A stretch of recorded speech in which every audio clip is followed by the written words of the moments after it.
Nei, jú. Nei, jú. Nei, jú. Nei, ég á þess að sokka.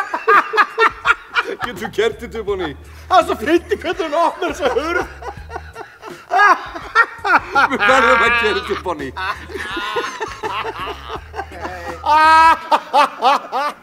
Já, það er bara búið að vera alveg ógeðslega gaman. Þetta er náttúrulega æðislegur hópur, óbúslega góður andi og verkið er náttúrulega bara, þú veist, og svo er dásamlegt að vinna með þessar hurðir.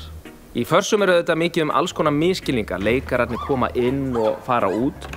En það sem fólk áttar sig kannski ekki á er hvað hurðirnar skipta ótrúlega miklu máli. Og það eru þetta bæði hvernig leikararnir opna þær, en svo eru hurðirnar sjálfar líka bara mjög miskómiskar. Já, þetta er fyrsti farsinn sem ég leik í og það búið að vera ótrúlega gaman. Ég hef nefnilega meira verið í dramatískum hlutverkum hingað til, þannig að ég er aðeins að æfa mig til dæmis að opna og loka hurðum fyndið.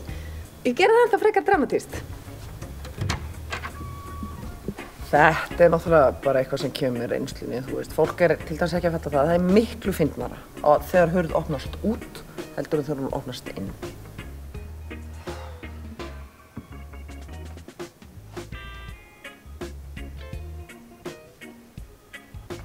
Já, stopp.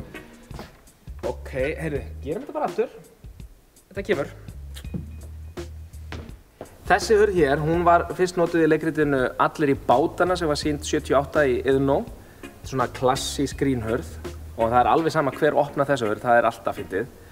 En svo erum við hurð hér sem að mér finnst ekki fyndin. Hún er að reyna allt of mikið eins og þið sjáið. Nei, heyrðu, þetta er ekki að virka.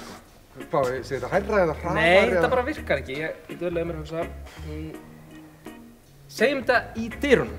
Já, hjá hurðinni. Ok, Prófum. til og ég á ekki þessa sokka. Steinleikur. Bara við hurðina, dyrnar ramm þetta gjörsamlega. Ég veit það, ég fann það einhvern veginn, ég var komin í dyrnar og bara komin í dyrunum. Þetta er meira á þetta. Við gerum þetta hér. Úti að aka. Sprenghlægilegur gamanleikur í Borgarleikhúsinu. Eru svo fyndnar.